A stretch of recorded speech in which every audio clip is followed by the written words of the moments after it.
you come through? You're going to let Brandon Ingram take over the series? This is why I said this was a legacy game. That's not just because something bad could happen, because these guys write their stories right now. Keyshawn, J. Will, and Max is presented by Progressive Insurance. And, oh, what a chapter Chris Paul just wrote. Here he is at the post-game presser. Yeah, we needed it. You know, that team right there, they pushed us, you know, as hard as you can be pushed. And I think it might have been over, at some point in the second quarter, at some point or something like that, I told Coach, I said, I'm going to get aggressive. You know what I mean? I told him that. And then coming out the third quarter, I sort of saw how the game was going. I think we was down 10, so I knew I had to try to sort of force the issue. All right, here's the thing about a legacy game. And Key, Jay, I think a lot of times when athletes and former athletes hear someone in the media talk about a legacy game, you guys think that what's happening is it's a setup.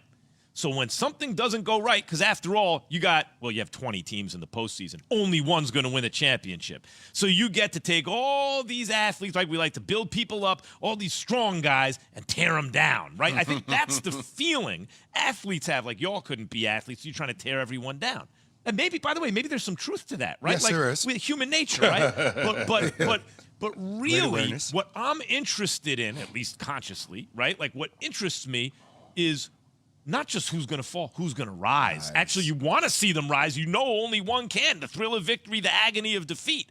So a legacy game is not just to set up, oh, look at him, he can't get it done. It's, let me see you get it done. Yeah. Hey, Muhammad Ali beat George Foreman when he's supposed to knock you out. Chris Paul went out and went 14 for 14 from the field. It's not like Brandon Ingram didn't ball out. Chris Paul's the best player on the floor when he needed to be. And that's a good thing. And that falls into a legacy situation. That falls into an alpha dog. And that's what you wanted to see from Chris Paul. And we got it, okay? Now we move on to the next. Let's see what happens in the Dallas series, just like they talked about. But for him, this was huge. On the road, being able to, well, it was somewhat on the road. It's kind of his home, too, because that's where he was drafted at. So I'm sure he has some familiarity with the building so itself. So I'm not surprised that he would go in there and have that type of game. But 14 to 14, no misses. I mean, it's just ridiculous to be able to see a dude at that age, Jay, do those sort of things. And it's so slow, smooth, but fast at the same time. Best leader in sports who's never won a chip? Ooh. CP3, best leader in sports who's never won a chip. Might be. So, first off, let me say this. I owe Chris Paul a legit apology. And you too, Max Kellerman. I was on TV the other day talking about he may be the third best player on the court. What the hell was I talking about? Behind Brandon Ingram and C.J. McCollum, this dude was the best player on the court. His ability to lead down the stretch, he's done something that nobody else in NBA history has ever done, going a perfect 14 for 14 in a closeout game for Phoenix. And now I get a chance. 6 feet tall. He's 37 years old. He just went 14 for 14. It's crazy. And now I get a chance, Key. Luka, you got out of the first round. Good luck, Luka, against the Phoenix Suns. And the arch nemesis. I know I have Memphis getting to the Western Conference Finals and to the NBA Finals. But if Golden State prevails, oh, praise the Lord to see CP3 go against Steph Curry.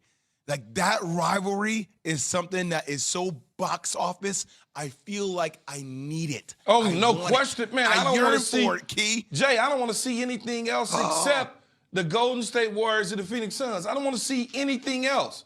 Nothing else in the West. Don't let Ja upset the apple cart, because Ja's not trying to wait his turn either, though. Yeah, but I don't know about this one, though, man. If Ja does upset the apple cart, you know who's waiting? You know who's lurking in the weeds for the whole Stephen Curry thing? Max Kellerman's order. Don't let Stephen Curry lose in the second round of the playoffs with this team that's fair. Just waiting for it. See, you guys didn't learn your lesson. This is what I'm saying. You're damn right I'm going to set it up that way. You know why? Because if he goes ahead and does it, it means something. That's true. You are not preordained to do it. You got to go out there and do it. If he doesn't, that's all kinds of messed up. If he does, that's great. They got a young team, and Memphis is exciting, and we love the Grizzlies, and we love Ja and all that sort of stuff. But it's something about experience and veterans that's still cooking. And Golden State is not that team right now that has veterans that's clunking along. No, they cooking. and then you add Poole in the situation. Man, come on, man. Poole, Wiggins in the situation. They doing what they supposed to do. But I do think the pressure now for Golden State has gone from a scrappy kind of, hey, can you put the band back together in these old guys? But what Key just said is right. But you said it, Max. Scrappy, old band back together. But no, right. The perception went from that to what Key just said, which is now they're kind of supposed to win this thing. No, I agree, but they didn't look phenomenal. No.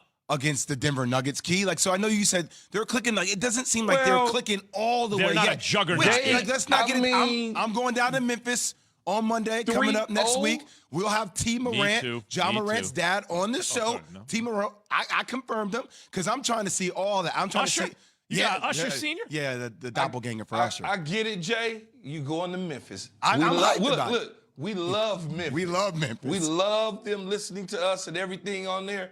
But when you say that Golden State didn't really handle Denver like that, it was 3-0, man. It was on 3 on the cruise control. I understand.